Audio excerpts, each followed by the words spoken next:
عباده الذين اصطفى یا ربی لک الحمد کما ینبغی لجلال وجهک الکریم وعظیم سلطانک اللہم مغفرتک اوسع من ذنوبی ورحمتک ارجع عندی من عملی رب اشرح لی صدری ویسر لی امری واحلل عقدۃ من لسانی یفقهوا قولی واجعل لی وزیرا من اہلی اللہم الہمنا رشدنا واعذنا من شرور انفسنا صدق اللہ العظیم۔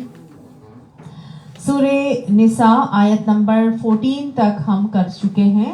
اللہ سبحانہ تعالیٰ نے ان 2 رکوعات کے اندر یہ اس وقت نازل ہوئی تھی جب کہ غزوہ احد ہو چکی تھی اور اس کے بعد مسلمانوں کے بے شمار صحابہ کرام جو ہے وہ شہید ہو گئے تھے، گھر گھر میں بیوائیں بھی تھیں اور یتیم بچے بھی تھے، بچیاں بھی تھیں۔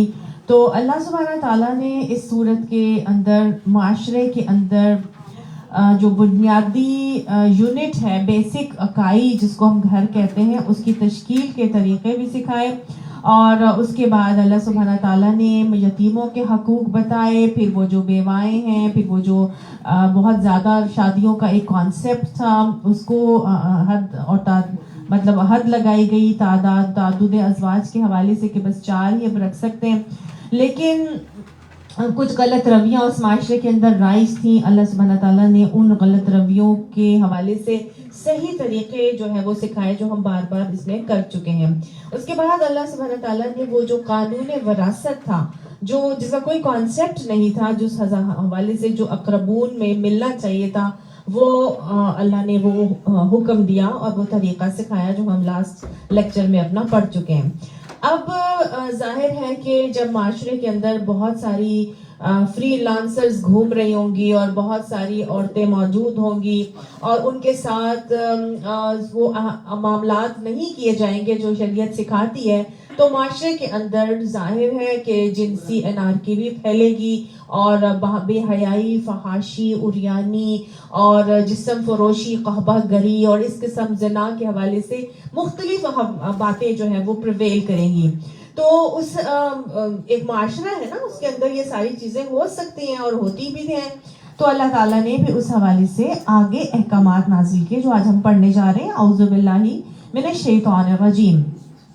واللاتی یأتین الفاحشۃ من نسائکم فاستشہدوا علیہن 4 منکم، اور وہ خواتین مطلب عورتوں میں سے جو یأتین الفاحشۃ من نسائکم، جو لے کر آئیں فحش تمہارے اندر، یعنی وہ عورتیں جو تمہارے اندر فحش لے کر آتی ہیں یا فحش کی مرتکب ہوتی ہیں، بے حیائی کرتی ہیں، زناکاری کرتی ہیں، جسم فروشی کرتی ہیں، قحبہ گری کے اڈے کھولتی ہیں، تو کیا کرو؟ فاستشہدوا علیہن 4 منکم، تو ایسی عورتوں کے اوپر 4 گواہ کر لو۔ یعنی اگر تمہیں ایسی عورتوں کے حوالے متعلق 4 گواہ مل جاتے ہیں۔ 4 گواہ کیوں ضروری ہیں؟ اس کو انشاءاللہ ہم سورہ نور کے اندر پڑھیں گے کہ 4 گواہوں کی موجودگی اللہ تعالیٰ نے کیوں بتائی۔ لیکن یہاں صرف اتنا یاد رکھیے کہ اگر کوئی عورت اس طرح کے عمل میں پائی جاتی ہے یا اس کا ارتکاب کرتی ہے تو اس عورت کے اوپر سزا صرف اسی صورت میں ہوگی کہ جب کہ 4 گواہ موجود ہوں۔ ٹھیک ہے، 4 گواہ نہیں ہیں تو اسلام کے اندر حد قذف ہے اس شخص کے لیے کہ 80 کوڑوں کی سزا جو اس عورت کے اوپر زنا یا غلط کاری کا الزام لگاتا ہے۔ بہرحال اس کی حکمت انشاءاللہ سورہ نور میں زیادہ ڈیٹیل سے پڑھیں گے، لیکن اللہ نے کہا 4 گواہ ہونا ضروری ہے۔ اگر 4 گواہ مل جائیں تو فَإِن شَهِدُوا، پس اگر 4 گواہ مل جائیں ان کے بارے میں تو فَأَمْسِكُوهُنَّ فِي الْبُيُوتِ۔ اب آگے اللہ تعالیٰ نے 2 سزائیں بتائی ہیں ایسی عورتوں کے لیے۔ کیا کرو؟ ان کو فِي الْبُيُوتِ فَأَمْسِكُوهُنَّ کر لو، یعنی ان کے گھروں میں ان کو قید کر لو، گھروں میں ٹھہرا لو، جہاں سے نکلی تھی نا یہ کام کرنے کے لیے اور جس کام کے لیے یہ ملوث پائی جا رہی ہیں، ان کو انہی کے گھروں میں بٹھا لو، حتیٰ یتوفاہن الموت، یہاں تک کہ ان کو موت نہ آ جائے، یعنی کہ وہ فوت نہ ہو جائے، موت نہ ان کو پکڑ لے۔ ڈیتھ ڈیوٹی اسائن کر دی ہے ہاؤس ارسٹ دے کر اللہ تعالیٰ نے کہ ہاں گھروں میں مقید کر لو جب تک کہ موت نہ آ جائے ان کو۔ ٹھیک، او یجعل اللہ لہن سبیلا، یا پھر اللہ ہی ان کے لیے کوئی دوسرا راستہ نہ بنا لے۔ تو جب تک یہ راستہ دوسرا تھا جو دوسرا اللہ تعالیٰ نے ذکر کیا، یہ وہ راستہ تھا جو اللہ نے بنانا تھا، اور سورہ نور میں اللہ تعالیٰ نے اس کے احکامات نازل کیے. اللہ نے بھی باقاعدہ طور پر حد بتائی. اللہ تعالیٰ نے بتا دیا کہ ایسی عورتیں، آپ صلی اللہ علیہ وسلم نے ایک دن فرمایا کہ عبادہ بن صامت سے آتا ہے کہ ایک روز آپ صلی اللہ علیہ وسلم پر وحی نازل ہوئی. وہ جب وحی کی کیفیت ختم ہوئی تو آپ صلی اللہ علیہ وسلم نے فرمایا کہ مجھ سے سیکھ لو، اللہ نے ایسی عورتوں کے لیے سزا تجویز کر دی ہے.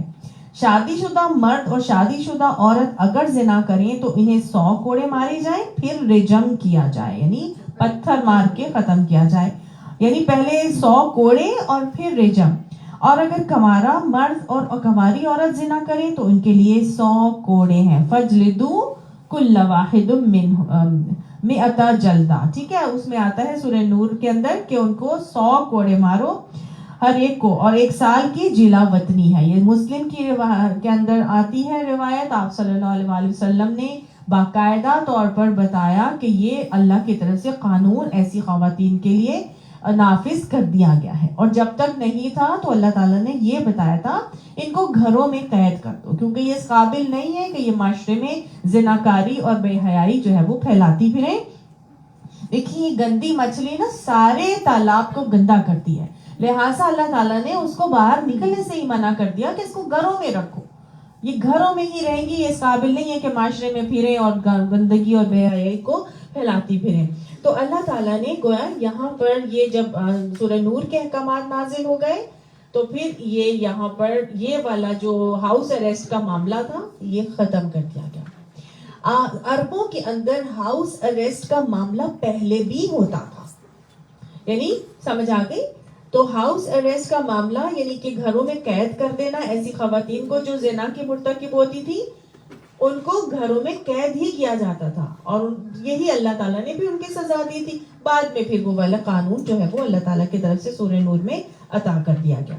اب اگر یہ نہیں ہے کہ ایک عورت مرد کے ساتھ نہیں کر رہی زنا، چاہے کنواری ہے، چاہے شادی شدہ ہے، چاہے کنوارا شادی شدہ ہے، وہ اگر یہ معاملہ نہیں کر رہے بلکہ ایک مرد مرد کے ساتھ کر رہا ہے یا عورت عورت کے ساتھ کر رہی ہے، معاشرے میں یہ بھی تو ہوتا ہے.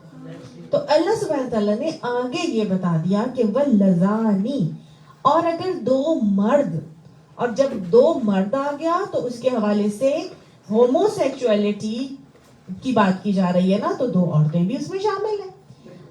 تو اللہ تعالیٰ نے فرمایا مرد، قرآن میں اللہ کا طریقہ ہمیں یہی نظر آتا ہے اللہ سبحانہ تعالیٰ کا کہ ایک ہی جینڈر کو مخاطب کر کے بات کی جاتی ہے اور پھر اس کا کانٹرری دوسرا جینڈر آٹومیٹکلی اس کے اندر آ جاتا ہے.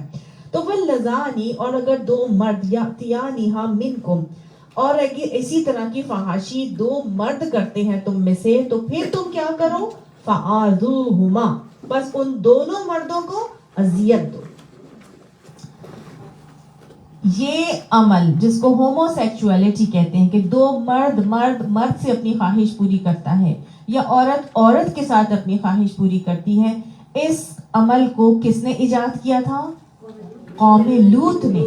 اسی لیے اس کو عمل قوم لوط بھی کہا جاتا ہے اور اس کو لواطت کا عمل کہا جاتا ہے. اگر میل گیز ہوتے ہیں جو، اس کو لواطت کا عمل کہتے ہیں، اور جو عورتیں عورت سے کرتی ہیں اس کو سحاق کہا جاتا ہے. سحاق، لیسبینز جو ہوتی ہیں، سین ہاں الف قاف، سحاق. یہ غیر فطری عمل ہے، یہ شریعت کا بتایا ہوا طریقہ نہیں ہے، یہ گناہ کبیرہ ہے اور یہ ملعون عمل ہے. ان کو اذیت دو. ٹھیک، یہاں پر آ رہا ہے ان کو اذیت دو. شریعت میں اذیت تو جو بتائی گئی، مختلف قسم کی اذیتیں اس سے پہلے بھی دی جاتی تھی اور دی جاتی رہی بعد میں بھی. کبھی ان کو قتل کر دیا جاتا تھا، کبھی ان کو گھڑے میں پھینک دیا جاتا تھا، کبھی ان کے اوپر دیوار گرا دی جاتی تھی، کبھی ان کو گیس چیمبر میں بھر کے بند کر دیا جاتا تھا. ان کو مختلف قسم کی ایذا دی جاتی تھی. لیکن ترمذی کی جو ہے روایت آتی ہے حضرت ابن عباس سے کہ آپ صلی اللہ علیہ وسلم نے فرمایا کہ فاعل اور مفعول دونوں کو قتل کر دو. ٹھیک. تو مختلف باتیں آتی ہیں، لیکن یہ جو حدیث ہے اس کو کہا جاتا ہے کہ یہ ضعیف ہے، واللہ عالم. اسی لیے شاید اس کے اوپر اتنی سختی سے عمل نہیں کیا جاتا.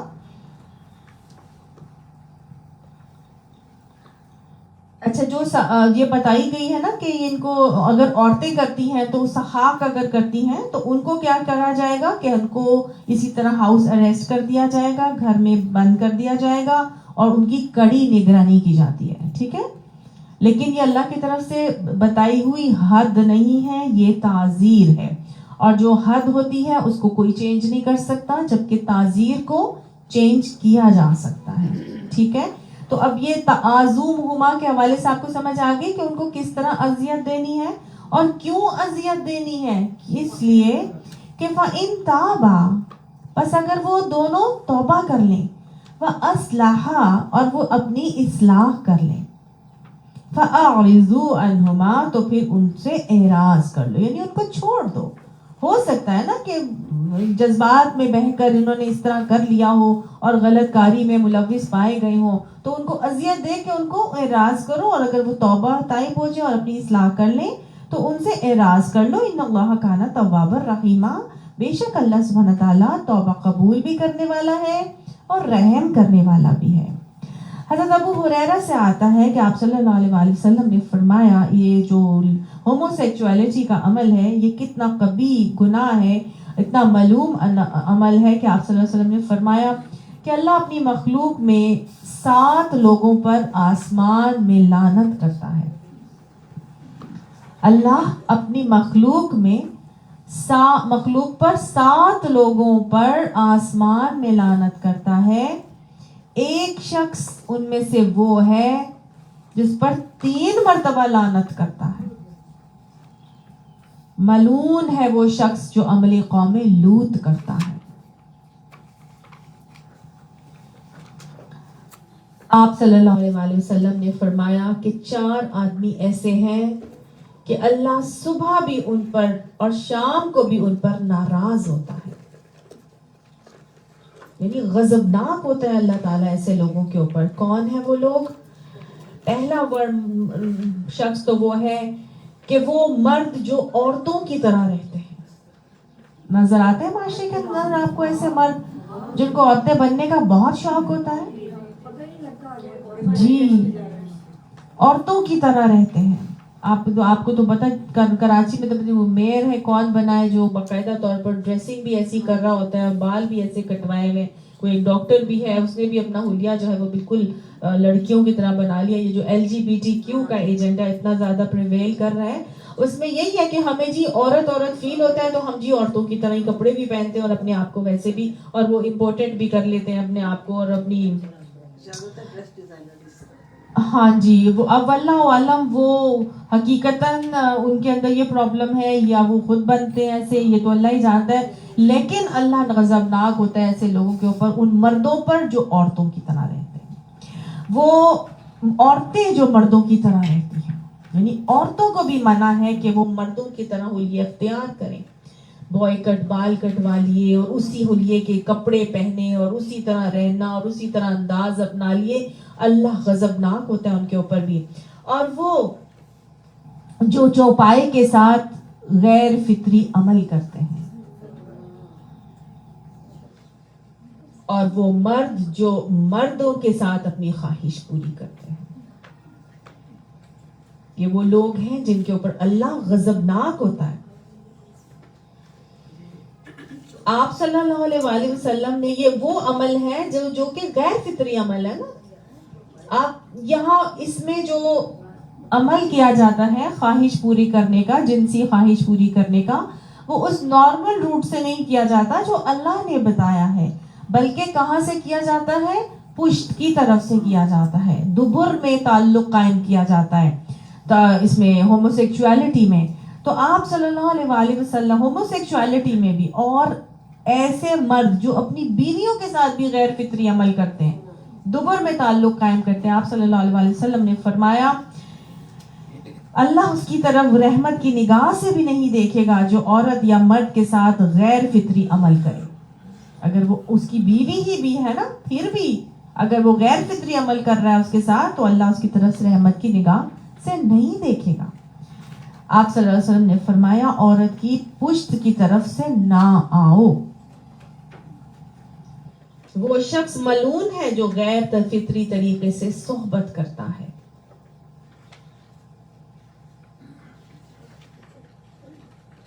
آپ صلی اللہ علیہ وسلم نے ایک اور جگہ فرمایا کہ جو شخص حیض میں، دبر میں یا غیر فطری، دبر میں یعنی وہی ہوتا ہے جو غیر فطری طریقے سے تعلق قائم کرے گا، حیض میں یا غیر فطری طریقے سے یعنی بریکٹ میں لکھ لیجئے دبر میں تعلق قائم کرے گا. دبر پشت کو کہتے ہیں، اینل انٹرکورس، یا کسی کاہن کے پاس جا کر اس کی خبر کی تائید کرے گا تو اس نے اس دین سے کفر کیا جو محمد صلی اللہ علیہ وآلہ وسلم لے کر آئے ہیں. اللہ ہمارے معاشرے کو اس قسم کے لوگوں سے پاک کر دے. غلطی اگر کسی سے ہو گئی تو اللہ نے کہا کیا کر لو؟ فَإِن تَابَ وَأَصْلَحَا، توبہ کر لو اور اپنی اصلاح کر لو. تو پھر ان کو حکم ہے کہ ان کو چھوڑ دیا جائے. بے شک اللہ توبہ قبول کرنے والا بھی ہے، رحم کرنے والا بھی ہے.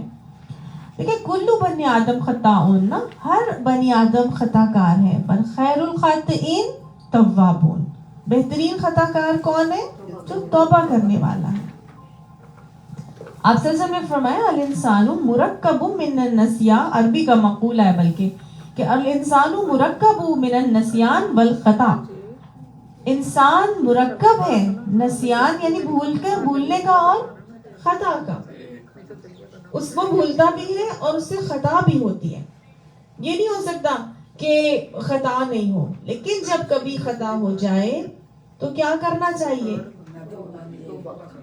قرآن میں آتا ہے نا وَإِذَا فَعَلُوا فَاحِشَةً أَوْ ظَلَمُوا أَنفُسَهُمْ ذَكَرُوا اللَّهَ، وہ فوراً ان کو جب بھی ان سے کوئی فاحش ہو جاتا ہے تو یا اپنی جانوں پر ظلم کر لیتے ہیں تو ان کو فوراً اللہ یاد آ جاتا ہے. فَاسْتَغْفِرُوا رَبَّكُمْ لِذُنُوبِكُمْ، اور وہ فوراً اپنے گناہ سے اپنے رب سے استغفار کر لیتے ہیں.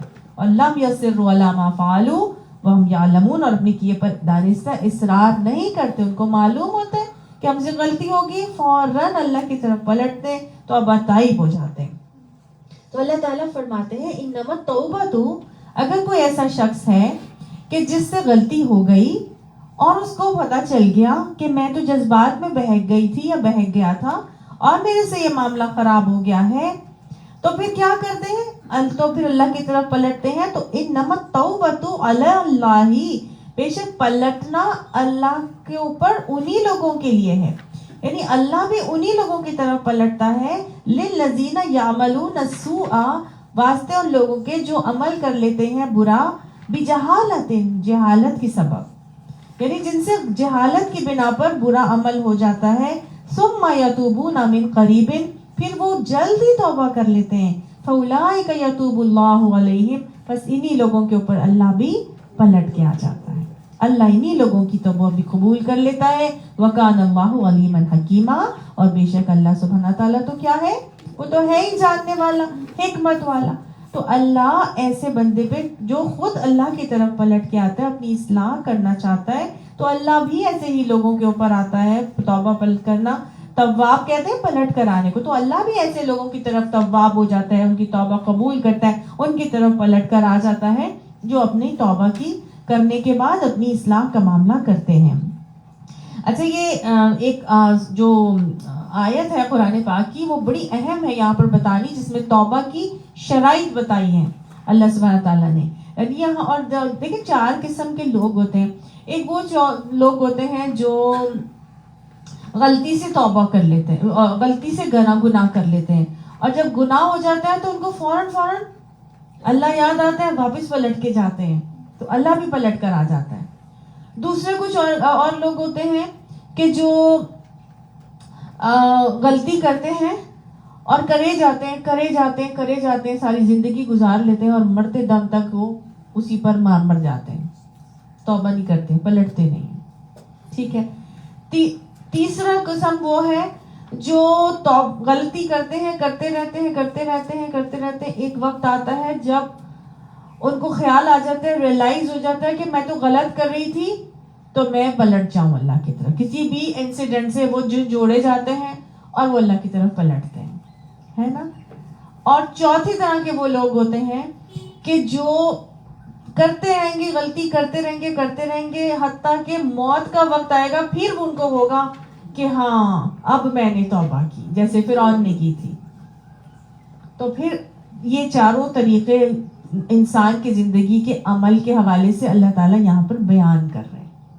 پہلا طریقہ بھی ہم نے پڑھا ہے کہ ان سے غلطی سے ہوتا ہے اور وہ فوراً پلٹتے ہیں، تو پھر اللہ سبحانہ تعالیٰ پلٹ جاتے ہیں، اللہ فوراً ہی ان کی طرف پلٹتے ہیں. تو جس میں توبہ کی شرائط بتائے گی وہ یہ بتایا کہ الا من تاب وآمن وعمل عملا صالحا. جو توبہ کرتا ہے، یہ سورہ فرقان کے آخری رکوع میں ہے جو میں نے آپ کے سامنے بھی بتایا، جس میں توبہ کی شرائط ہے کہ الا من تاب وآمن، یعنی کہ ایمان لایا توبہ کرنے کے بعد، صحیح بات کو مانا، وعمل عملا صالحا، اور پھر وہ نیک عمل کرنا شروع ہو گیا. توبہ کے بعد اصلاح کا وعدہ کر کے نیک عمل کرنا شروع ہو گیا. اللہ تعالیٰ پھر کیا کرتے ہیں؟ فَأُولَئِكَ يُبَدِّلُ اللَّهُ سَيِّئَاتِهِمْ حَسَنَاتٍ. اللہ ایسے لوگوں کی برائیاں بھی نیکیوں میں بدل دیتے ہیں. سبحان اللہ. سمجھ آ گئی؟ وَكَانَ اللَّهُ غَفُورًا رَحِيمًا. اور پھر وَمَن تَابَ وَعَمِلَ صَالِحًا فَإِنَّهُ يَتُوبُ إِلَى اللَّهِ مَتَابًا. اور جو توبہ کرتا ہے اور نیک عمل کرتا ہے تو اللہ بھی اس کے طرف ایسے ہی پلٹتا ہے جیسے پلٹنا چاہیے. سمجھ آئی؟ تو اللہ ایسے پلٹتا ہے، کیسے؟ کہ اس کی برائیوں کو بھی اللہ تعالیٰ نیکیوں سے بدل دیتا ہے. سبحان اللہ. تو بس یہاں پر یہ بتایا کہ فوراً اگر توبہ کر لی تو پھر کیا ہوگا؟ اللہ سبحانہ تعالیٰ توبہ قبول کر لے گا. وَلَيْسَتِ التَّوْبَةُ لِلَّذِينَ يَعْمَلُونَ السَّيِّئَاتِ. اور نہیں ہے توبہ ان لوگوں کے لیے جو برے عمل کرے چلے جاتے ہیں. حَتَّى إِذَا حَضَرَ أَحَدَهُمُ الْمَوْتُ. حتیٰ کہ جب حاضر ہوتی ہے ایک کو ان میں سے موت، یعنی موت کا وقت آ جاتا ہے. قَالَ، وہ کہتا ہے، إِنِّي تُبْتُ الْآنَ، میں اب توبہ کرتا ہوں. اللہ نے کیا کہا؟ برے عمل کرے جا رہے ہیں، اب موت کا وقت آیا اور اب وہ کہتا ہے کہ میں توبہ کرتا ہوں. تو اللہ تعالیٰ نے، ان کے نبی نے فرمایا، ان اللہ یقبل التوبۃ، بے شک اللہ توبہ قبول کرتا رہتا ہے، حتی لم یتغرغر من الموت، جب تک کہ موت کی غرغر نہیں ہو جاتی شروع. جب موت کی غرغر شروع ہو گئی اور وہ کہے گا انی تبت الآن، تو لیست التوبۃ. سمجھ آئی؟ سمجھ آ گئی؟ تو یہاں پہ وہ دو کیٹیگریز کہ اب ساری عمر کرتے رہے، 40-50 سال تو گناہ کرتے رہے، کھٹک بھی آتی تھی پھر بھی کر رہے، کوئی بات نہیں. اور پھر ایک دم کوئی ایسی بات ہوئی کہ انسان کہتا ہے نہیں، میں بہت گناہ ہو گئے، اب now I'm not going to do it and I'm not going to continue this anymore. بس میں نے اللہ سے توبہ کرنی اور میں نے آئندہ اپنی اصلاح کر لینی ہے، ابھی موت کا وقت نہیں آیا ہے. تو اللہ سبحانہ تعالیٰ سے امید ہے کہ انشاءاللہ وہ معاف کر دے گا. صحیح. اور تیسرا رویہ کیا ہے کہ جو یہاں ہم نے پڑھا کہ وہ ڈٹائی کے ساتھ لگا ہوا ہے جب تک کہ موت کا فرشتہ نہیں وہ دیکھ لیتا کہ یتغرغر من الموت ہو جائے. تو پھر اللہ نے کہہ دیا لیست التوبہ وللذین یموتون وہم کفار. اور ان کے لیے بھی توبہ نہیں ہے کہ یموتون وہم کفار، کہ وہ جب مرتے ہیں اور وہ کافر ہی رہتے ہیں، کفر کی حالت میں بھی جان دے دیں گے نا اگر، تو پھر ان کے لیے بھی توبہ نہیں ہے.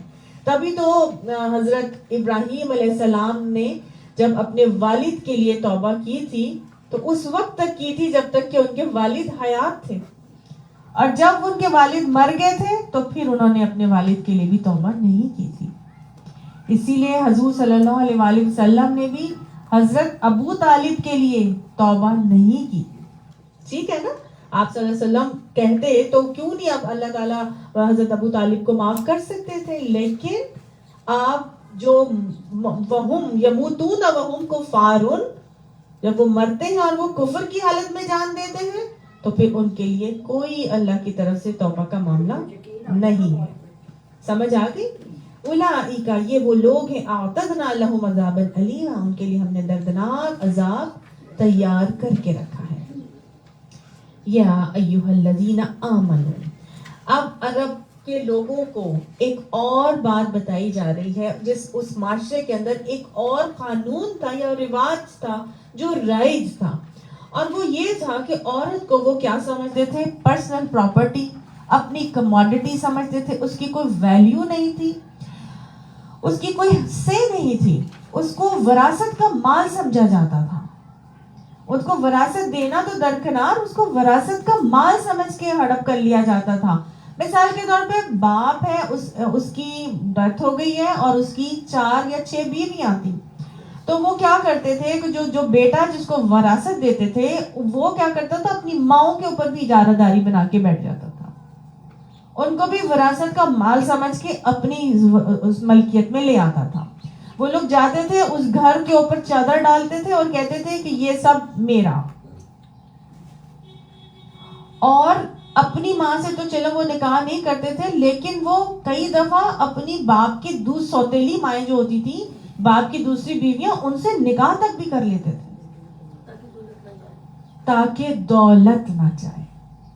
اور کئی دفعہ یہ ہوتا تھا کہ عورت کو جو ان کی سوتیلی مائیں ہوتی تھی ان کو وہ کہتے تھے، اگر وہ کہتی تھی میں نے نہیں رہنا، مجھے رہنا اس جگہ، مجھے نکال دو یا مجھے چھوڑ دو، تو وہ اس کو اس وقت تک نہیں چھوڑتے تھے جب تک ان سے ساری چیزیں لے نہ لیتے تھے.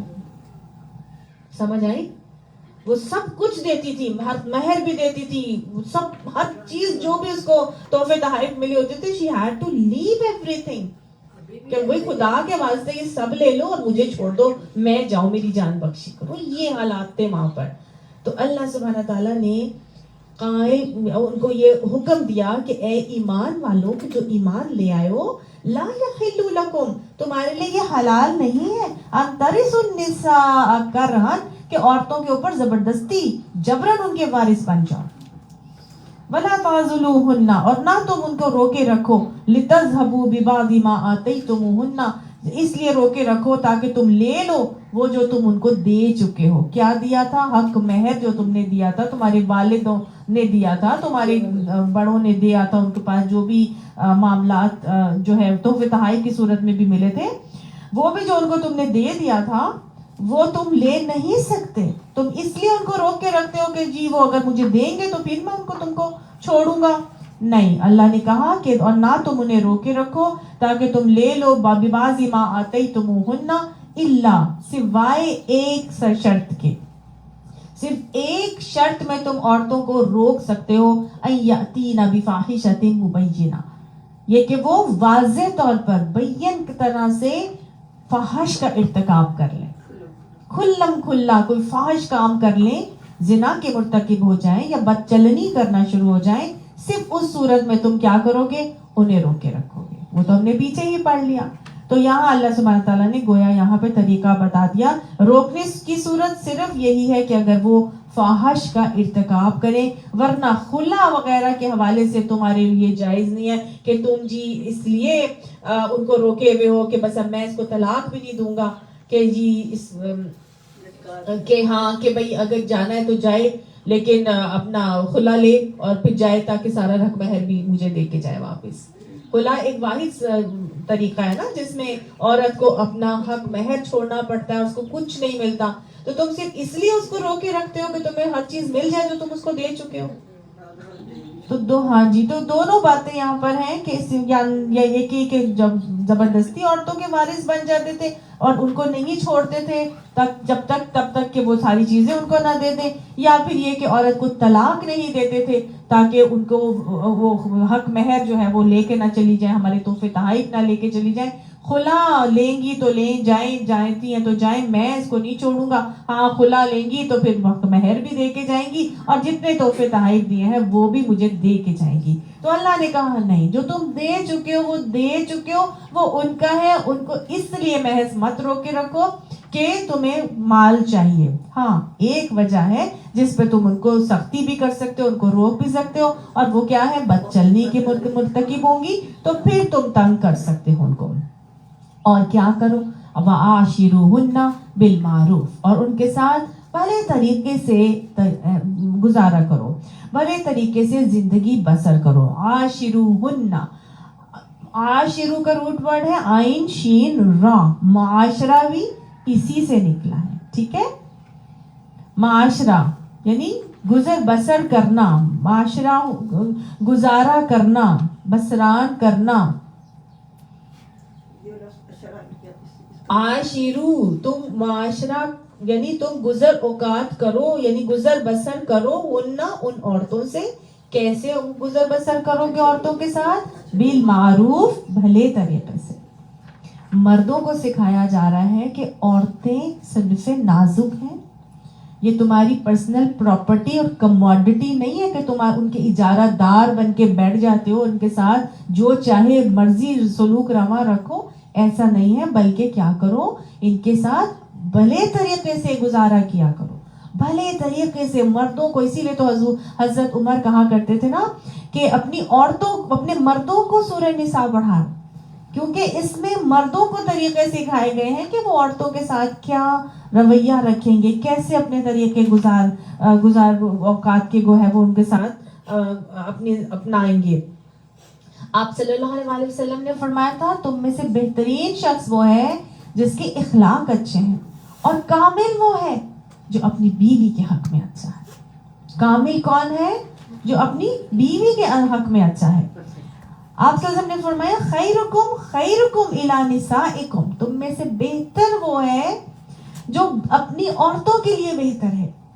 وَأَنَا خَيْرُكُمْ لِأَهْلِي, اور میں تم میں سے سب سے زیادہ اپنے گھر والوں کے لیے بہترین ہوں. ٹھیک ہے, تو اللہ کے نبی نے تو یہ طریقہ سکھایا. ابھی پیچھے جو ہم قرآن پاک میں یہ پڑھ کر آئے تھے کہ مردوں کو کامل بنا دیا گیا جو اپنی بیوی کے حق میں بہترین ہے. ہم نے بیوی کے ساتھ حسن سلوک میں سورہ بقرہ میں بھی پڑھا تھا, اور ہم نے کیا پڑھا تھا, ہنہ لباس لکم وانتم لباس لہن, وہ تمہارے لیے لباس ہے, تم ان کے لیے لباس ہو.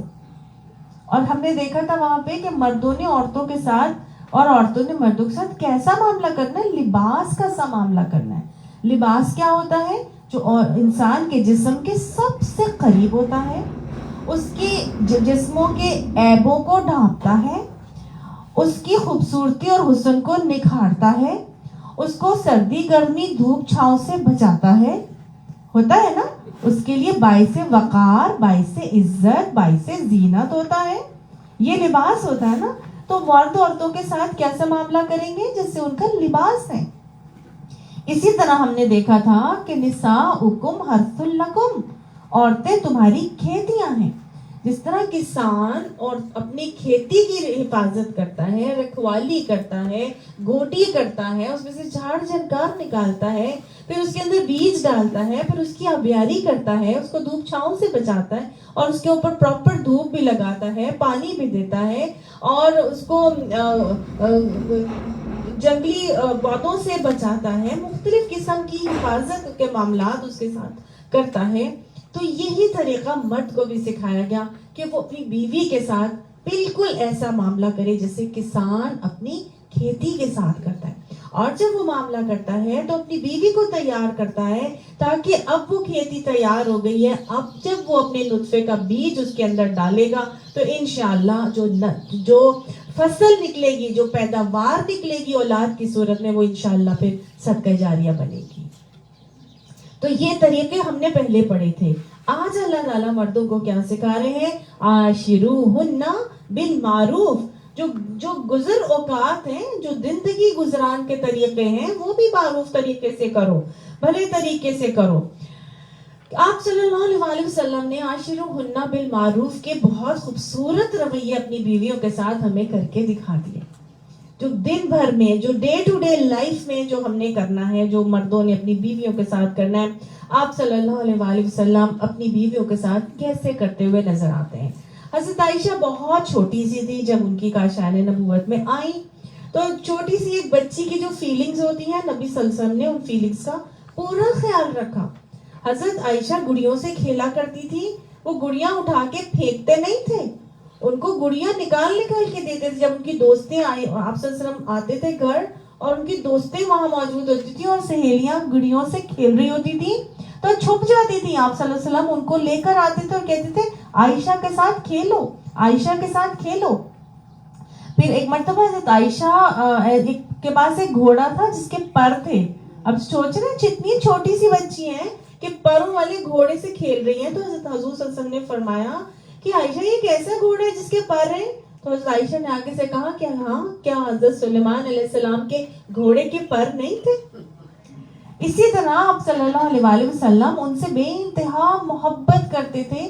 اور ان کو ایک اور عید کا موقع تھا کہ ان کو دل چاہ رہا تھا کہ مسجد نبوی کے اندر کچھ پہلوان تھے, بچے جو کشتی لڑ رہے تھے اور مقابلہ کر رہے تھے. تو حضرت عائشہ کا دل کیا کہ میں بھی جھانک کر دیکھوں. تو کواڑ سے آپ صلی اللہ علیہ وآلہ وسلم کھڑے ہو گئے کواڑ کے اوپر سامنے, اور حضرت عائشہ نے حضور صلی اللہ علیہ وسلم کے مطلب آپ صلی اللہ علیہ وسلم بیٹھ گئے اور حضرت عائشہ جو ہے ایسے کھڑی تھی کہ ان کے کندھے سے حضرت عائشہ نبی صلی اللہ علیہ وسلم کے کندھے سے جھانک کر مسجد نبوی کے اندر کشتی کا مقابلہ بچوں کا وہ دیکھتی رہی, حتیٰ کہ وہ جب تھک گئی تو انہوں نے خود نبی صلی اللہ علیہ وسلم کو فرمایا کہ یا رسول اللہ صلی اللہ علیہ وسلم اب بس. تو پھر آپ صلی اللہ علیہ وسلم نے ختم کیا اس چیز کو. نہیں تو آج کے مرد ہوتے ہیں تو وہ ڈانٹ ڈپٹ شروع کر دیتے ہیں, کیا تمہیں ان چیزوں کی مصیبت پڑی رہتی ہے, چھوڑو یہ ایسے ہے ویسے. آپ صلی اللہ علیہ وسلم تو حضرت عائشہ کے ساتھ خود ریس کا مقابلہ کرتے تھے, بھاگم دوڑ ہو رہی ہے, باقاعدہ وہ ریسنگ ہو رہی ہے.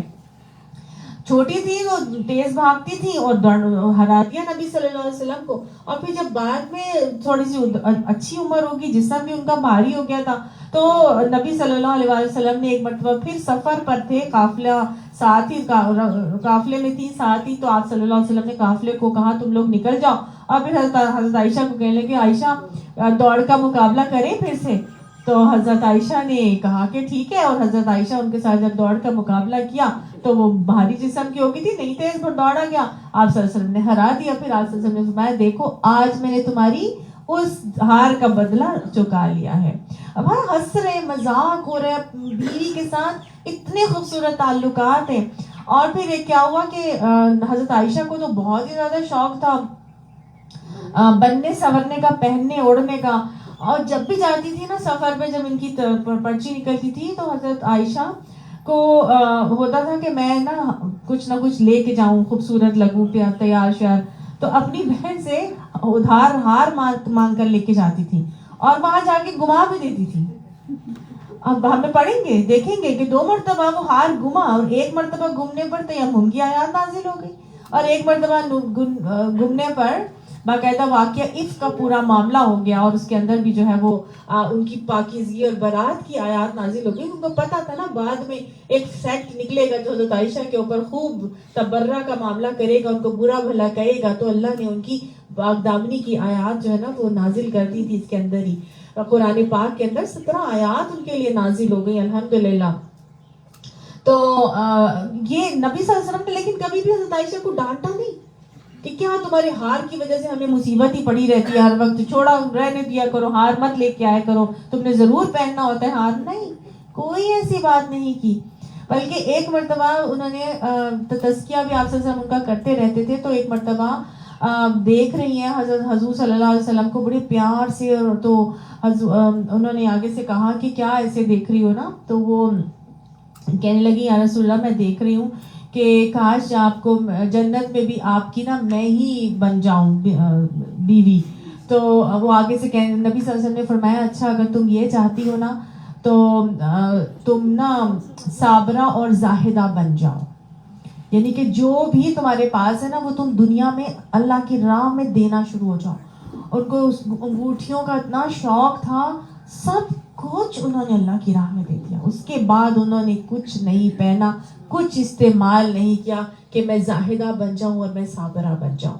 یہ انہوں نے کر کے باقاعدہ دکھایا, صرف اس لیے کہ وہ نبی صلی اللہ علیہ وسلم کی معیت اور ساتھ ایز اے رفیق حیات جنت میں بھی چاہتی تھی.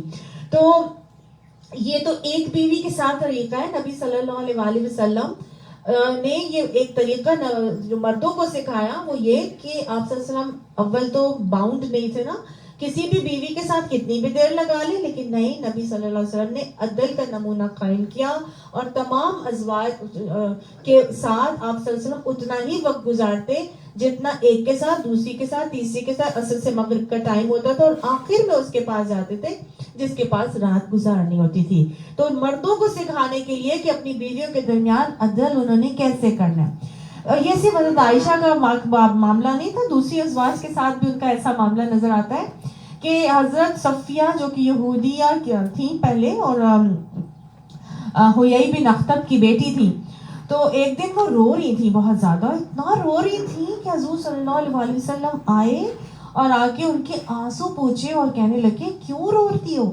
تو وہ کہنے لگی کہ یا رسول اللہ صلی اللہ علیہ وسلم، باقی سارے ازواج مجھے نا یہودیہ کہتی ہیں یا یہودن کہتی ہیں. تو پھر وہ رونے لگی دوبارہ، تو آپ صلی اللہ علیہ وسلم نے ان کے آنسو پوچھے اور کہنے لگے کہ تم نے بھی کہہ دینا تھا کہ حضرت موسیٰ میرے والد ہیں، حضرت ہارون میرے بھائی ہیں اور حضور صلی اللہ علیہ وسلم میرے شوہر ہیں، تو تم کو بھلا مجھ پر کیسے فوقیت حاصل ہے؟ یعنی میں تو اتنی زبردست لڑی سے ہوں، تم میرے سے زیادہ بہتر کیسے ہو گئی؟ بہتر تو میں ہوں اتنی زبردست خاندان کی لڑی سے. یہودی تو اپنی اس میں فیملی سے آؤٹ کرتے نہیں نا شادی آج تک بھی. تو انہوں نے نبی صلی اللہ علیہ وسلم نے یہ طریقہ ان کو سکھایا اور پھر ان کے ساتھ بڑے پیار سے ان کے ساتھ معاملہ کیا. پھر ایک اور زوجہ کا بھی آتا ہے، غالباً وہ حضرت عائشہ ہی تھی کہ ان کے گھر میں آپ صلی اللہ علیہ وسلم کا وہ ٹائم تھا، لیکن حضرت صفیہ نے ان کو نہ بنا کے بھیج دیا، حلوہ بنا کے بھیج دیا یا کچھ بھی کھانا. تو جب وہ لے کر آئی نا ملازمہ، تو حضرت عائشہ کو غصہ آ گیا اور انہوں نے ہاتھ مارا اور وہ توڑ دیا. وہ جو پیالہ تھا وہ ٹوٹ گیا، کھانا نیچے گر گیا، حلوہ یا جو بھی تھا. تو آپ صلی اللہ علیہ وسلم نے حضرت عائشہ کو ڈانٹا نہیں، خاموشی سے کرچیاں اٹھانے لگے اور کھانا سمیٹنے لگے اور کہنے لگے کہ سوکناپے کا جلاپا ہے. تمہاری ماں کو غصہ آ گیا. مطلب دس از ویری نیچرل کہ بھئی اگر ان کو یہ تھا نا کہ آج میری ٹائم تھا، آج میرا دن تھا، تو دوسری کو کیا پڑی تھی کہ وہ کچھ بنا کے بھیج دی، وہ اپنے دن میں بنا کے نبی صلی اللہ علیہ وسلم کو کھلائے. لیکن نبی صلی اللہ علیہ وسلم نے ان کے اس حرکت پر بھی کچھ نہیں کہا اور خود سے خود یہ کہا، اٹھانے لگے تو ان کو فوراً سے پھر فیلنگ ہوئی کہ میرے سے تو غلط ہو گیا. پھر فوراً کہنے لگی یا رسول اللہ صلی اللہ علیہ وسلم اب اس کا کفارہ کیا ہوگا؟ تو آپ صلی اللہ علیہ وسلم نے فرمایا ویسی ہی پیالی اور ویسے ہی کھانا. تو یہ آپ صلی اللہ علیہ وسلم نے بتایا. یعنی یہ مردوں کا ایک طریقہ ہے جو میں آپ کو سکھا رہی ہوں. آج بیویوں سے کچھ ہو جائے تو مرد کہاں بیوی کو جو ہے نا وہ ہڈی پسلی توڑ دیتا ہے، ان کو چھوڑتے نہیں، میں تمہیں سیدھا کر کے چھوڑوں گا. پیار محبت کیسے بڑھتا ہے؟ نبی صلی اللہ علیہ وسلم نے نمونے سکھا دیے. جو بیچارے ڈرتے ہیں اپنی بیویوں سے، ابھی بتاتی ہوں اس کے بارے میں. پیار محبت کے نمونے کیسے بڑھتا ہے؟ نبی صلی اللہ علیہ وسلم نے طریقے سکھائے ہیں. وہ کہتی ہے حضرت عائشہ کہ میں جہاں سے کھانا کھاتی تھی وہ وہیں سے کھاتی تھی. میں جس ہڈی کو چبا کے رکھتی تھی آپ صلی اللہ علیہ وسلم وہی ہڈی اٹھا کے چباتے تھے. میں جس جگہ سے برتن میں پانی پیتی تھی نبی صلی اللہ علیہ وسلم اسی جگہ پر اپنا منہ لگا کے پانی پیتے تھے. یہ ہے محبتوں کو بڑھانے کے طریقے. آج ہمارے بیٹے اگر اپنی بیویوں کے ساتھ ایسے کریں تو مائیں کہنے لگ جاتی ہیں کہ زن مرید ہو گیا ہے، بیوی کے نیچے لگ گیا ہے. شکر کرنا چاہیے کہ میاں اور بیوی کے بیٹے بہو کے درمیان محبت ہے، پیار ہے. ان کو دیکھ دیکھ کے جئیں، ان کو بتائیں کہ وہ اپنی بیویوں کا خیال رکھیں. یاد رکھیے کہ جس گھر میں لڑکی خوش ہوگی اسی گھر کا ان کے اندر سکون ہوگا، اور اسی سکون والے گھر میں بچے اچھے تربیت پائیں گے. اگر گھر کی عورت صحیح نہیں ہوگی تو وہاں پہ پھر نہ سکون ہوگا اور نہ ہی وہاں بچے صحیح طرح سے پنپ سکیں گے.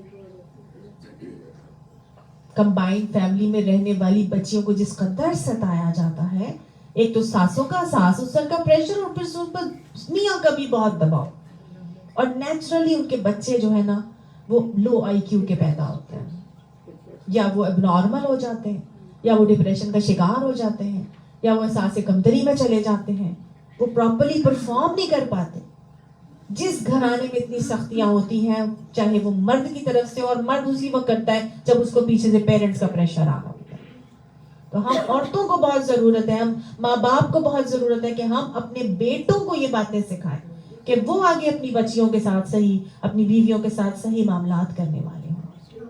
پاکستان میں ہم بیٹیوں کی تربیت کرتے رہتے ہیں، بیٹوں کو تو الگ مخلوق سمجھ کے چھوڑ دیتے ہیں. ہاں جی، بیٹوں کو تو الگ مخلوق سمجھ کے چھوڑ دیتے ہیں. عورت اتنی صنف نازک ہے کہ حضرت سودا رضی اللہ عنہ یہ حج کے سفر پر تھی، تو جب حج کرنے سب گئے نا نبی صلی اللہ علیہ وسلم کے ساتھ، ساری صحابہ، یہ صحابیات اور وہ لوگ بھی گئی تھی، ازواج مطہرات بھی گئی تھی، تو حضرت سودا بیٹھی ہوئی تھی ایک اونٹ کے اوپر، اور وہ جو اونٹ دوڑانے والا شخص تھا، اونٹ چلانے والا، وہ اونٹ دوڑا رہا تھا تیزی سے. تو حضور صلی اللہ علیہ وسلم نے اس اونٹ چلانے والے کو کہا آہستہ چلو، آہستہ چلو، ان میں آبگینے ہیں جو ذرا سی ٹھیس سے ٹوٹ جائیں گے. ان میں کیا ہے؟ آبگینے، پانی کے بلبلے اتنی نازک ہیں.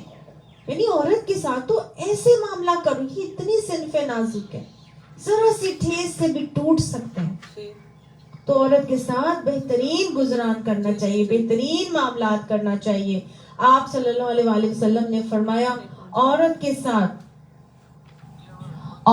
ساتھ تم عورتوں کے معاملے میں اللہ سے ڈرتے رہنا، کیونکہ تم نے انہیں اللہ کی ہی ذمہ داری پر حاصل کیا ہے اور ان کی شرمگاہوں کو اللہ کے کلمے پر اپنے لیے حلال کیا ہے. ان کا حق یہ ہے کہ گھر میں کسی ایسے لوگوں کو نہ آنے دیں جن کو تم ناپسند کرتے ہو. آپ صلی اللہ علیہ وآلہ وسلم نے فرمایا تمہارا ان پر یہ حق ہے کہ جن کا تمہیں تمہارے بستروں پر بیٹھنا ناپسند ہو وہ اس کو وہاں آ کر بیٹھنے کا موقع نہ دے. بس اگر وہ ایسی غلطی کرے تو تم ان کو سزا دے سکتے ہو، جو سزا زیادہ سخت نہ ہو، اور تمہارے ذمہ مناسب طریقے پر ان کے کھانے کپڑے کا بندوبست کرنا لازم ہے. پھر آپ صلی اللہ علیہ وسلم نے ایک اور جگہ فرمایا کہ بیویوں کے ساتھ حسن سلوک کے بارے میں میری وصیت کو مانو اور اللہ کی بندیوں کے ساتھ اچھا سلوک کرو، نرمی اور مدارات کا برتاؤ کرو، ان کی تخلیق پسلی سے ہوئی ہے. اور ٹھیک ہے، پھر آپ صلی اللہ علیہ وآلہ وسلم کا جو یہ معاملہ تھا، یہ صرف آپ صلی اللہ علیہ وسلم کا نہیں تھا بلکہ حضرت ابو طلحہ کا بھی بہت خوبصورت رویہ نظر آتا ہے. حضرت ابو طلحہ کی بیوی ان کے بارے میں فرماتی ہیں کہ میرے شوہر بہترین شوہر ہیں، جب گھر میں داخل ہوتے ہیں تو مسکراتے ہوئے داخل ہوتے ہیں، جب گھر سے نکلتے ہیں تو ہنستے ہوئے نکلتے ہیں. ہمارے شوہر ایسے کرتے ہیں، اور جب ہمارے پاس آتے ہیں تو نرمی کا معاملہ کرتے ہیں. ہم سے کمی ہو جائے تو درگزر کرتے ہیں، ہم معافی مانگیں تو معاف کر دیتے ہیں، ہم چیز طلب کریں تو حاجت سے زیادہ دیتے ہیں، اور نہ طلب کریں تو خود ہی دے دیتے ہیں. سبحان اللہ. گھر کے کاموں میں ہماری مدد کرتے ہیں اور معاونت کرتے ہیں. یقین مانیے یہ تمام باتیں منون نبی اکرم صلی اللہ علیہ وسلم کے اندر بھی تھی. ایک مرتبہ ابھی آپ نے پوچھا تھا کہ اگر عورت بہت سخت ہو، بیوی بہت سخت ہو اور شوہر وہ ہو، تو حضرت عمر کا نمونہ ہم کو ملتا ہے.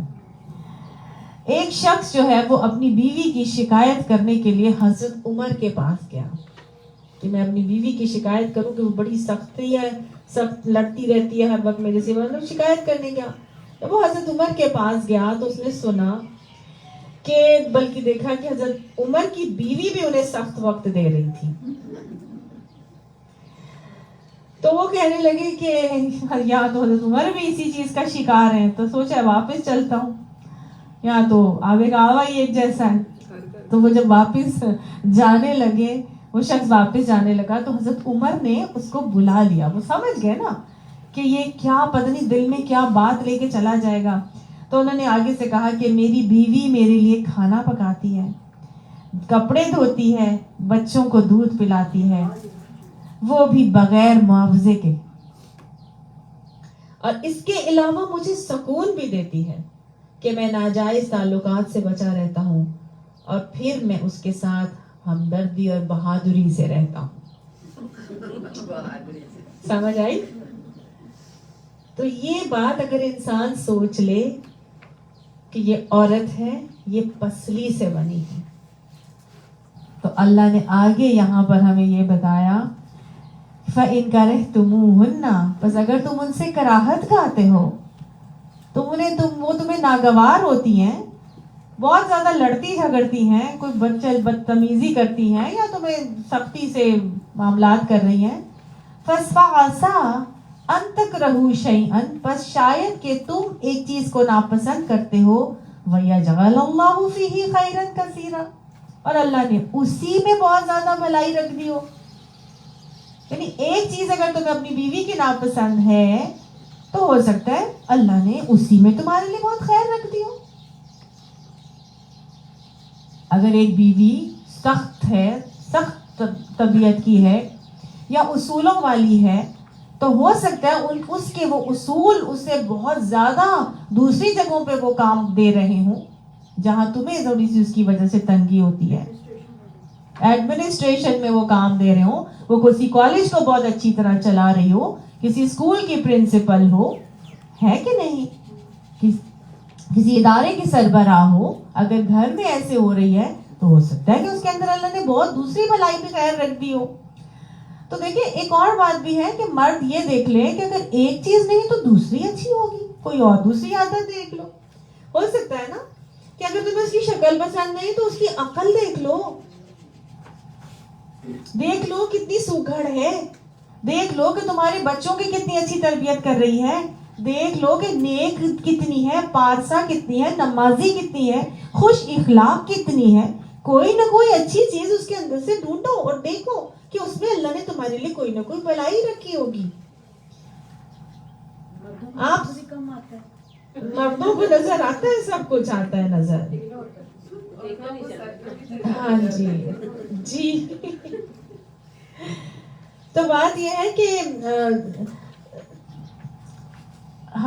اس حوالے سے نا حدیث بھی آتی ہے نا کہ عورت پسلی کی طرح ہے، اگر تم اس کو سیدھا کرنے کی کوشش کرو گے تو توڑ دو گے، اگر تم اس سے فائدہ اٹھانا چاہتے ہو تو اس سے اس کی کجی اور ٹیڑھی کی حالت میں فائدہ اٹھاؤ. اور ایک اور جگہ ایک اور حدیث میں آپ نے فرمایا کہ پسلی جتنی اونچی ہوتی ہے وہ اتنی ہی زیادہ ٹیڑھی ہوتی ہے. آپ دیکھ لیں جتنا ہم اوپر دیکھتے ہیں رب کیج کو تو اوپر والی پسلی اتنی گول ٹیڑھی، اس کے بعد آہستہ آہستہ آہستہ آہستہ پسلی جو ہے وہ نیچے آتے آتے کافی سیدھی ہو جاتی ہے. تو جو جتنی اونچی ہوگی، جو جتنی خوبصورت ہوگی، جو جتنی زیادہ پڑھی لکھی ہوگی، جو جتنی زیادہ مالدار ہوگی، جو جتنی زیادہ بڑے باپ کی بیٹی ہوگی، obviously اس میں ٹیڑھ تو ہوگا، اس میں ایروگنس تو ہوگی. یہ تو ہے نا، تو حدیث بتا رہی ہے. تو کیا کرنا ہے، اس کو توڑ دینا ہے، اس کو آج میں تجھے سیدھا کر کے چھوڑوں گا. تو عورت کیا ہو جائے گی، ٹوٹ جائے گی. تو اس سے اس کی ٹیڑھ کی حالت میں ہی اس سے فائدہ اٹھاؤ، جیسے حضرت عمر اٹھا رہے تھے. اس کے ساتھ گزران اچھی طرح کرو، جیسے حضرت ابو طلحہ کا نمونہ، نبی صلی اللہ علیہ وسلم کے نمونے ہم نے دیکھے.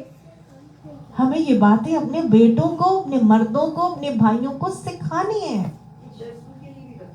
جی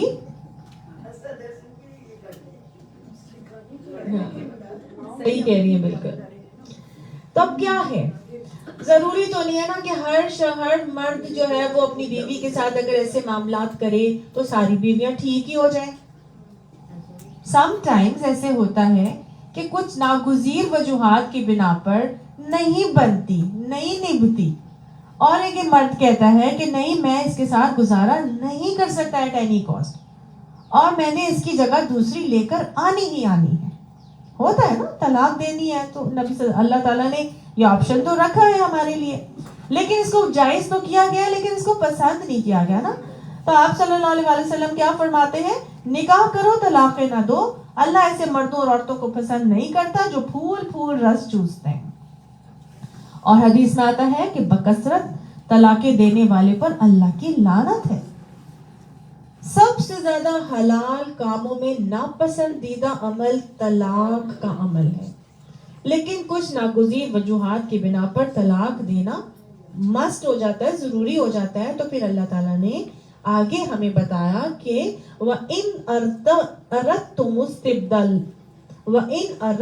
اسْتِبْدَالًا, کہ اگر تم ارادہ کرو بدلنے کا, یعنی ایک زوج مکانہ زوجن, ایک زوج کی جگہ دوسری زوج کو تبدیل کرنے کا ارادہ کر لو, تو پھر تم کیا کرنا, وَآتَيْتُمْ إِحْدَاهُنَّ قِنْطَارًا, اور جو تم نے ان کو قنطار یعنی ڈھیر خزانہ بھی دے دیا ہے, اس ایک کو تم نے, فَلَا تَأْخُذُوا مِنْهُ شَيْئًا, تو پھر اس سے کچھ بھی نہ لینا.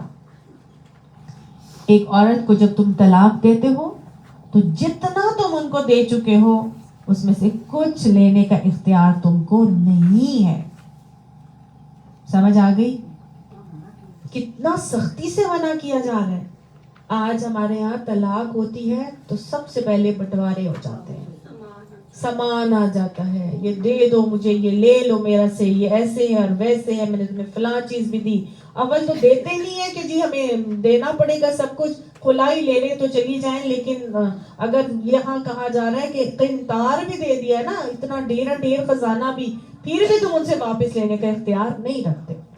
ایک تو حق مہر ہوا, دوسرا تحائف, دونوں چیزیں ہیں اس میں شامل. اچھا, قنطار کے حوالے سے نا یہ بھی یاد رکھیے کہ حضرت عمر کے دور میں ایک مرتبہ کیا ہوا کہ جب بہت زیادہ فتوحات ہو گئی تو بہت زیادہ مال بھی آ گیا ان کے پاس. اب جب زیادہ مال غنیمت آنا شروع ہو گیا تو زیادہ حق مہر رکھے جانے لگے. اتنا زیادہ حق مہر, اتنا زیادہ حق مہر, تو بے شمار سونا جو ہے نا وہ حق مہر میں رکھا جانے لگا. تو حضرت عمر کو تشویش ہوئی اور حضرت عمر نے کہا کہ یہ تو معاشرے کا ایک ٹرینڈ ہی بن گیا کہ اتنا زیادہ یہ حق مہر کر رہے ہیں, تو جو غریب ہوگا بیچارہ وہ کیا کرے گا, وہ تو پھر شادی سے محروم رہ جائے گا. وہ جو عورتیں, وہ مرد ہے, وہ اس کے پاس اتنا دینے کے لیے نہیں ہوگا تو وہ کیا کر سکے گا. لہٰذا انہوں نے اس بات کو روکنا چاہا, اور روکنے کے لیے ایک دن خطبے کے ممبر پر کھڑے ہو کے انہوں نے مقرر کر دی کہ جی اتنا ہی حق مہر دے سکتے ہیں. تو ایک خاتون وہاں پہ موجود تھی, انہوں نے آگے سے کہہ دیا, اے عمر, آپ کیسے حق مہر کی تعداد مطلب کوانٹٹی مقرر کر سکتے ہیں, کیسے مقرر کر سکتے ہیں جب کہ اللہ تعالیٰ نے قرآن پاک میں یہ فرمایا ہے کہ وَآتَيْتُمْ إِحْدَاهُنَّ قِنْطَارًا, کہ تم نے انہیں ڈھیر خزانہ ہی کیوں نہ دیا. تو اللہ نے جب ہمارے لیے حق مہر کی مطلب مقرر نہیں کی کوانٹٹی, تو آپ کیسے اس کو لمٹ کر سکتے ہیں کہ اتنا ہی مقرر ہو رہا ہے. تو پھر حضرت عمر نے آگے سے کہا, آج عمر کو کسی نے, عورت نے دین سکھایا. ایک جگہ آتا ہے کہ حضرت عمر نے کہا کہ ہر کوئی آج میرے سے بھی بڑے فقیہ موجود ہیں. تو گویا یہ اللہ کا حکم ہے کہ جتنا بھی, اور لیکن حق مہر میں نے آپ کو پہلے بھی بتایا تھا, مرد کے اوپر ہے, وہ جتنا دینا چاہتا ہے وہ دے سکتا ہے, اس کی کوئی لمٹ مقرر نہیں ہے. دینا ہی نہیں چاہتے, جو دینا ہی نہیں چاہتے وہ تو پھر زانیوں کی صف میں اٹھائے جائیں گے نا. کوئی بھی نہیں دیکھ دیتا, دیتے ہیں اپنی حیثیت کے مطابق, دیتے بھی نہیں ہے, بس لکھوا لیتے لیکن دیتا کوئی نہیں. تو بس جو نہ دے تو وہ اس کے لیے ہم نے پڑھ لیا نا کہ وہ زانیوں کی صف میں یا اٹھایا جائے گا. بیوی اگر معاف کر دے تو ہاں جی, تو وہ پھر معاف ہے. اگر بیوی معاف کر دے تو وہ کلو فکلو ہنی ہم پڑھ چکے نا, یہ خوشی سے کھا سکتے ہو. معاف کروا لیں, نہیں, زبردستی معاف نہیں کروایا جا سکتا, اگر خود خوشی سے وہ معاف کرتی ہے. لیکن اگر وہ مانگتی ہے اور وہ کہتی ہے تو وہ حق بجانب ہے, وہ اس کا حق رکھتی ہے, یہ اللہ نے مقرر کیا ہے. اور ہم نے پیچھے بھی پڑھا تھا کہ عورتوں کو ان کے مہر دیا کرو, ہے نا. ساری عمر جنہوں نے نہیں دیا وہ اب دے دیں. ہاں بالکل, جنہوں نے نہیں دیا تھا وہ بھی اب دیں, کیونکہ یہ ان کے اوپر مسٹ ہے. دیتے رہتے ہیں, اس کا شکریہ بھی کریے. اچھا, فَلَا تَأْخُذُوا مِنْهُ شَيْئًا, اس سے مطلب کیا ہے کہ جو بھی تم اپنی بیوی کو دے چکے ہو تم اس میں سے کچھ بھی نہیں لے سکتے. آپ دیکھیں, سم ٹائمز یہاں پریکٹیکل پرابلمز بھی آتی ہیں کہ کسی ہسبینڈ وائف نے آپس میں شادی کو چند سال گزرے, میاں نے بیوی کے نام سے کوئی پلاٹ یا پراپرٹی یا کچھ لے لیا, لیکن وہ صرف پیپرز کی حد تک ہی رکھنے کے لیے کیا تھا, اس کو دیا نہیں تھا ٹیکس سے بچنے کے لیے. جیسے کہ کیا جاتا ہے, تو وہ اس بیوی کا نہیں ہے. جب نیت ہی نہیں تھی تو وہ بیوی کا نہیں ہے, لیکن جہاں کہہ دیا کہ یہ تمہارا ہے, پھر وہ نہیں وہ لے سکتا. اسی طرح سے سم ٹائمز شادی پر یہ نیت کر کے جو دیا جاتا ہے, یہ زیور دیا ہے, ہم نے جو تحفہ تحائف دیے ہیں, اگر یہ نیت کر کے دیا ہے کہ چل گئی تو ٹھیک ہے, دیکھیں گے, نہیں تو یہ اس کا نہیں ہے, ہمارا ہی ہے, تو بھی وہ آپ لے سکتے ہیں. لیکن عمومی طور پر ایسے نہیں ہوتا, وہ تحفے تحائف دے دیے جاتے ہیں, تو جتنا بھی دے دیا ہے اس میں سے کچھ بھی لینے کا اختیار مرد کو نہیں ہے.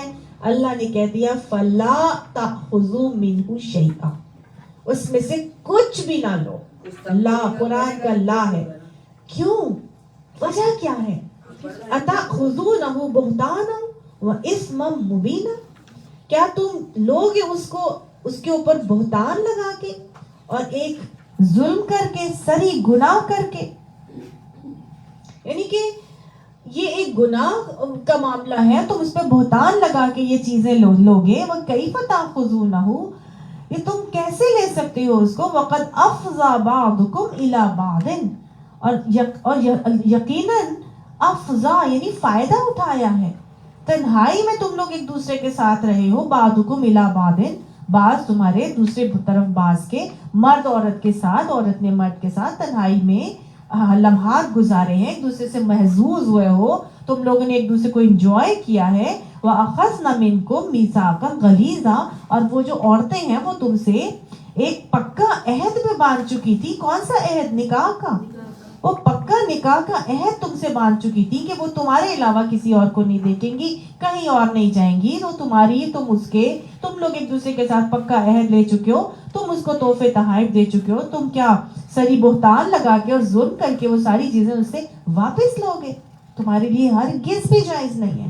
نبی صلی اللہ علیہ وسلم نے فرمایا تھا, یاد رکھیے گا, آپ نے فرمایا تھا تحفہ دے کر واپس لینے والے کی مثال اس کتے کی سی ہے جو قے کرتا ہے اور پھر اپنی قے کو چاٹ لیتا ہے. نیت تو یہی ہے نا, تو کتا سی مثال ہے کہ وہ قے کر کے اپنی قے کو چاٹ لیتا ہے. وَلَا تَنْكِحُوا مَا نَكَحَ آبَاؤُكُم مِّن النِّسَاءِ, اور نہ تم نکاح کرو جن سے تمہارے, اور جن عورتوں سے تمہارے باپ نکاح کر چکے ہیں. اور وہ لوگ, میں نے آپ کو بتایا نا, کئی دفعہ اپنی سوتیلی ماں سے بھی نکاح کر لیتے تھے. اِلَّا مَا قَدْ سَلَفَ, سوائے اس کے جو گزر چکا, یعنی جو پہلے ہو گیا وہ ہو گیا, لیکن اب تمہیں یہ آرڈر دے دیے گئے ہیں, قرآن کا لا ہے, ڈونٹ ہے ہماری شریعت کا, کہ جن سے تمہارے باپ نے نکاح کیا ہے تم اس سے نکاح نہیں کر سکتے. ٹھیک ہے نا؟ انہو, کیوں؟ اس لیے کہ بے شک وہ کانا ہے فاحشتاً, ایک برا عمل, وقت مقتا, اور ایسا عمل ہے جو نفرت, بغض اور دشمنی لے کر آتا ہے. وساء سبیلا, اور برا راستہ ہے. تو گویا یہاں پر یہ بھی بتا کے دیا گیا کہ وہ عورتیں جو تمہارے باپ کی بیویاں تھیں, اور تمہارے باپ کی بیویاں تھیں, اور اگر تمہارا باپ مر چکا ہے اور تمہارے قبضے میں وہ آ ہی گئی ہیں, سوتیلی مائیں ہیں, تو وہ بھی تمہارے لیے ماؤں کی حیثیت رکھتی ہیں, تم ان سے نکاح نہیں کر سکتے. تو صاف بتا دیا گیا, اور پھر ایک لسٹ آگے پرووائڈ کر دی گئی کہ کن خواتین سے نکاح حرام ہے اور کس سے حلال ہے. ٹھیک ہے, آگے ایک لسٹ بتائی جا رہی ہے, حرمت علیکم کے الفاظ دے کر کہ ان سے تمہارا نکاح حرام ہے. ٹھیک ہے, یہ تمہاری محرم ہے. حکم مردوں کے لیے آ رہا ہے کہ یہ عورتیں مردوں کے لیے حرام ہے, اور آن دا کانٹرری عورتوں کے لیے اسی ریفرنس کے مرد بھی حرام ہوں گے. ٹھیک ہو گیا. تو اب کیا ہے حرمت علیکم میں؟ ہر محرم بتائے جا رہے ہیں. محرم وہ ہیں جن سے نکاح نہیں کیا جا سکتا, نکاح حرام ہے. حرمت علیکم کون حرام ہے تمہارے اوپر؟ امہاتکم تمہاری مائیں، سب سے پہلے مائیں. ماں حرام، سوتیلی ہو یا سگی، پیچھے ہم پڑھ چکے سوتیلی بھی حرام. نانی دادی، پر نانی پر دادی، سب ماؤں کی کیٹیگری میں، سمجھ آ گئی؟ ان سے نکاح حرام ہے. وہ بناتکم اور تمہاری بیٹیاں بھی تم پر حرام. بیٹی چاہے سوتیلی ہے چاہے سگی ہے، بیٹی حرام ہے. بھائی کی بیٹی، بہن کی وَأَخَوَاتُكُمْ اور تمہاری بہنیں، بہنیں بھی حرام ہیں. سوتیلی بہنیں اور سگی بہنیں دونوں ہی بہنیں حرام ہیں. وَعَمَّاتُكُمْ اور تمہاری پھوپھیاں بھی تم پر حرام ہیں، پھوپھی بھی محرم ہے. وَخَالَاتُكُمْ اور خالائیں تمہاری وہ بھی حرام ہیں. وَبَنَاتُ الْأَخِي اور بھائی کی بیٹی یعنی بیٹیاں، بنات بیٹیاں، اور تمہاری بھائی کی بیٹیاں کون ہوتی ہیں؟ بھتیجیاں. وہ بنات الاختی اور تمہاری بہن کی بیٹیاں یعنی بھانجیاں. تو یہ 7 محرم رشتے بتائیے کون سے؟ ماں، بیٹی، بہن، پھوپھی، خالہ، بھانجی، بھتیجی. سمجھ آ گئی؟ اب اسی حوالے سے اگر اپوزٹ جینڈر کے ساتھ دیکھا جائے تو کیا ہوگا؟ باپ، بیٹا، بھائی، پھوپھی، پھوپھا، پھوپھا اس کے اندر نہیں ہوگا، بھتیجا اور بھانجا. اچھا، پھوپھیوں کے ساتھ آپ یہ دیکھتے ہیں نہیں، چچا اور تایا. اور خالوں کے ساتھ جو اگر دیکھا جائے مرد کون ہوتا ہے؟ خالہ کا جو بھائی ہوتا ہے وہ ماموں ہوتا ہے. تو پھوپھی کا بھائی کیا ہوتا ہے؟ چچا تایا. تو عورت کے لیے چچا تایا محرم، عورت کے لیے ماموں محرم، بیٹا محرم، بھائی محرم، باپ، دادا، نانا، پردادا، پرنانا، ٹھیک ہو گیا، اور بھانجے بھتیجے، یہ سب ٹھیک ہو گیا. اور آگے پڑھتے ہیں. وَأُمَّهَاتُكُمْ اور تمہاری وہ مائیں، کون سی مائیں؟ جنہوں نے تم کو دودھ پلایا ہو، یعنی کہ تمہاری رضائی ماں بھی تمہارے لیے حرام ہے. اور تمہاری اخواتکم من الرضاعتی اور تمہاری دودھ شریک بہنیں بھی ہیں، ظاہر ہے وہ بھی بہن بن گئی. وَأُمَّهَاتُ نِسَائِكُمْ اور تمہاری بیویوں کی مائیں یعنی ساس. اور جب ساس حرام ہے، جب ساس سے نکاح حرام ہے تو پھر سسر سے بھی لڑکی کا حرام ہے. وَأُمَّهَاتُ نِسَائِكُمْ اور تمہاری بیویوں کی مائیں یعنی تمہاری جو ساس ہیں. وَرَبَائِبُكُمُ اللَّاتِي فِي حُجُورِكُمْ مِن نِسَائِكُمْ وہ تمہاری بیویوں کی لڑکیاں جن کو ربائبکم کہا جا رہا ہے، ربیبہ کہتے ہیں، بیویوں کی بیٹیاں، یعنی تمہاری بیوی کی پہلی کوئی بیٹی تھی تو وہ بھی اس شخص کے لیے ربیبہ ہے اور وہ حرام ہے. جنہوں نے تمہاری گودوں میں پرورش پائی ہے نا، من نسائکم اللاتی دخلتم بہن، جن کے یعنی ان بیویوں کی لڑکیاں بھی جن سے تمہارا تعلق زن و شو ہو چکا ہو، جن کے اندر تم داخل ہو چکے ہو یعنی زن و شو کر چکے ہو. فَإِن لَمْ تَكُونُوا دَخَلْتُمْ بِهِنَّ پس اگر تم نے ان کے اندر داخل نہیں ہوئے یعنی صرف نکاح ہی ہوا تھا، تمہارا تعلق قائم نہیں ہوا، تو پھر فَلَا جُنَاحَ عَلَيْكُمْ تو پھر انہیں چھوڑ کر ان کی جو بیٹیاں ہیں ان سے نکاح کرنے پر تم پہ کوئی مواخذہ نہیں ہے. یعنی ایسی عورت جس سے ابھی صرف نکاح ہوا تھا اور اس کی ایک بیٹی بھی تھی، نکاح ہو گیا ہے، تعلق قائم نہیں ہوا اور تم اس کو طلاق دیتے ہو اور اس کی بیٹی سے شادی کر لیتے ہو تو کر سکتے ہو. لیکن اگر تمہاری ایک عورت سے اس کی بیٹی بھی تھی اور تم نے اس عورت سے نکاح کیا ہے، تمہارا تعلق بھی قائم ہو گیا ہے، اور اب تم کہتے ہو کہ میں اس کو چھوڑ کر اس کی بیٹی سے کر لوں، تو نہیں، اب نہیں ہو سکتا اس کی بیٹی سے، کیونکہ حدیث میں آتا ہے کہ جس عورت کہ اعضائے صنفی پر نگاہ ڈالی ہو تو وہ عورت اور اس کی بیٹی دونوں اس کے لیے حرام ہیں. ٹھیک ہے, اور اس کی ماں, دونوں اس کے لیے حرام ہے. ٹھیک ہو گیا. تو یہ اس کے حوالے سے یہ چیز سمجھ میں آ رہی ہے کہ وہ بیٹیاں جن کے ساتھ ابھی تعلق قائم نہیں ہوا تو آپ اس کی بیٹی سے شادی کر سکتے ہیں. جس شخص نے کسی عورت کے اعضائے صنفی پر نظر ڈالی تو اس کی ماں اور بیٹی دونوں اس پر حرام ہیں. سمجھ آ گئی؟ یعنی ساس بھی حرام ہو جائے گی, بیٹی بھی حرام ہوگی اگر تعلق قائم ہو گیا تھا تو.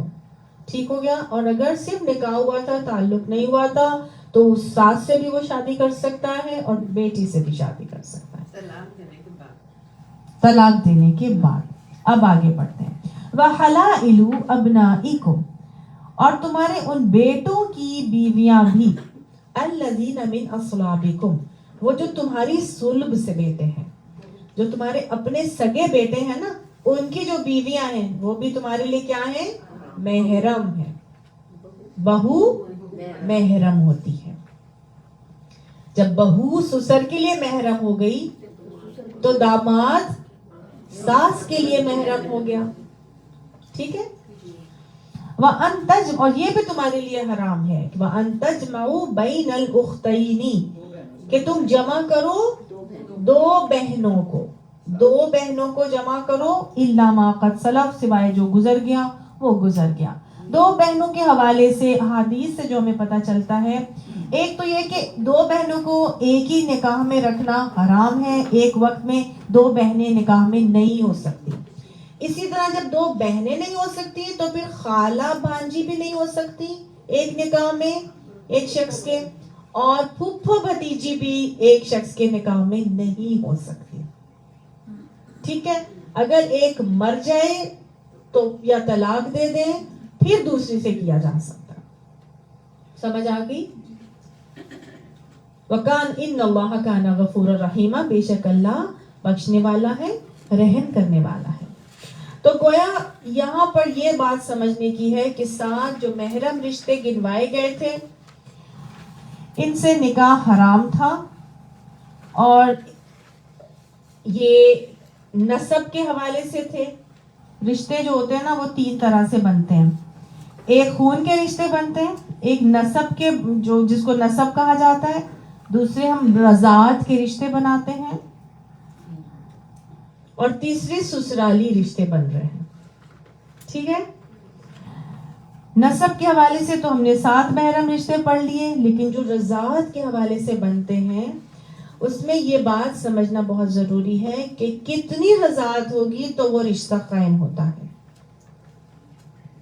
کتنی رضاعت سے, چاہے کیا ایک دفعہ ہی پی لیا تو کیا رضاعت کا رشتہ قائم ہو جاتا ہے؟ تو عمومی طور پر یہ ہے کہ 5 مرتبہ دودھ پیا ہو, 5 مرتبہ دودھ پیا ہو.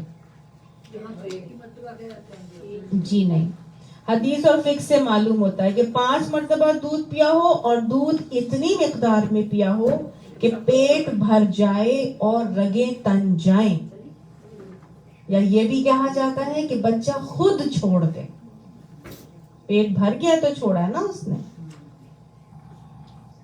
ٹھیک ہو گیا. سسرالی تو جتنے رشتے نسب کے حوالے سے تھے نا, وہ سب کے سب رضاعت کے بھی اسی طرح ہی ہیں. ٹھیک ہے.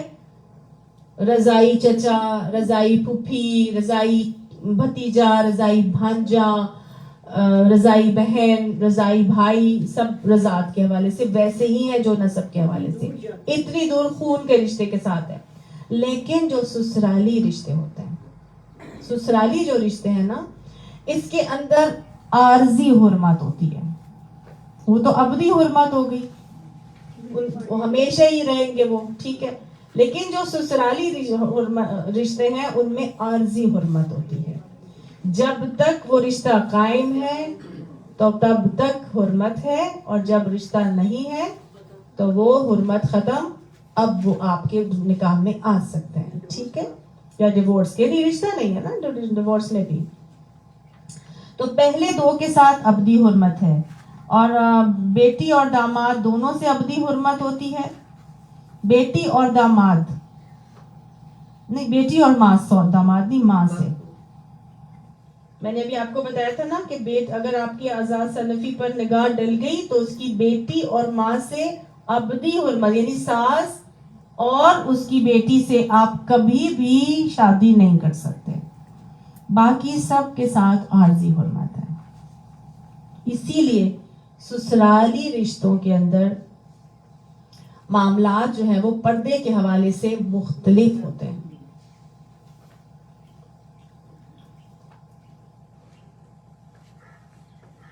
سسرالی رشتوں میں پردے کے احکامات مختلف ہوتے ہیں، ابدی رشتوں میں پردے کے احکامات مختلف ہوتے ہیں.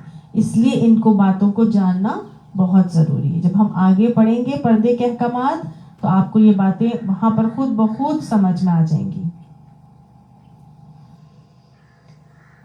ایک واقعہ آتا ہے کہ حضرت عائشہ فرماتی ہیں کہ میرے رضائی چچا تھے افلاح ابو قیس کے بھائی. وہ میرے گھر آئے، انہوں نے اندر آنے کی اجازت طلب کی تو میں نے اجازت نہیں دی. میں نے سمجھا وہ میرے لیے نامحرم ہے. تو آپ صلی اللہ علیہ وسلم آئے اور انہوں نے پوچھا تو آپ نے فرمایا کہ اس کو اندر آنے کی اجازت دے دو. یعنی رضائی چچا بھی چچا ہی کاؤنٹ ہوں گے. امام ابو حنیفہ جو ہے وہ 2.5 سال کی مدت تک دودھ پلانے کو جائز کہتے ہیں، جبکہ باقی تمام ائمہ جو ہیں وہ 2 سال سے جب انگلش مہینے کے جو کیلنڈر ہوتا ہے اس سے 1 مہینہ کم، قمری کیلنڈر سے دیکھیں تو پورا 2 سال کامل دودھ کی اجازت دیتے ہیں. اس سے رضاعت میں اس کے دوران میں آپ نے اگر کسی کو فیڈ کروا دیا ہے اور اتنا کروا دیا ہے تو رضاعت ثابت ہو جائے گی. ٹھیک ہے، لیکن صرف امام ابو حنیفہ 2.5 سال تک جائز کہتے ہیں. واللہ عالم کیوں کہتے ہیں وہ زیادہ بہتر جانتے ہیں، لیکن ہمیں جب قرآن پڑھتے ہیں تو ہمارے لیے 2 سال ہی ہے کہ حولین کاملین کا حکم آتا ہے قرآن پاک میں.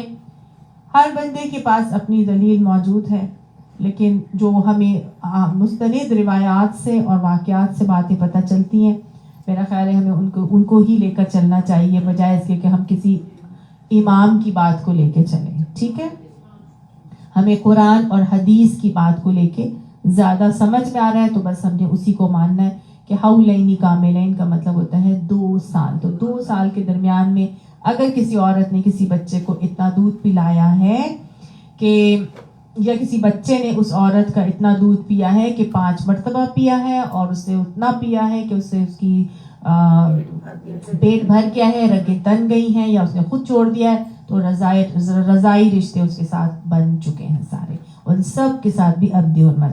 اور حضرت عائشہ نے چونکہ ان کی کوئی اولاد نہیں تھی اور وہ دین کی فقیہ تھی اور دین انہوں نے پھیلانا تھا، آپ صلی اللہ علیہ وسلم کی وہ وفات کے میرا خیال ہے 40 سال بعد تک بھی وہ زندہ رہی تھی اور اس دین کو پھیلانا تھا. انہوں نے اللہ نے ان کے اوپر یہ کام ذمہ داری تھی ان کی.